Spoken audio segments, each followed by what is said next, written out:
तर Hyderabad gadget GR नंतर आता सरसकट शब्दावरून खडाजंगी सुरू झाली आहे। मुख्यमंत्री फडणवीस यांनी नोंदी असलेल्यांनाच आरक्षण मिळणार आहे, सरसकट कुणबी दाखल दिली जाणार नसल्याचं सांगितलं होतं। त्याला मनोज जरांगेंनी उत्तर दिलंय।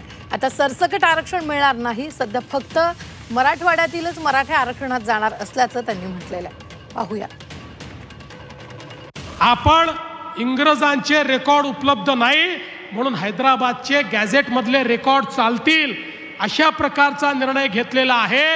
त्यामुळे ज्याच्याकडे नोंद असेल त्यालाच सर्टिफिकेट मिळणार आहे, सरसकट सर्टिफिकेट नाही।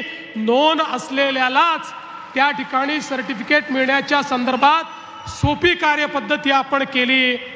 यामुळे मराठा समाजाचा खरी नोंद असलेला जो व्यक्ती आहे तो वंचित राहणार नाही, त्याला त्याचा फायदा होणार आहे।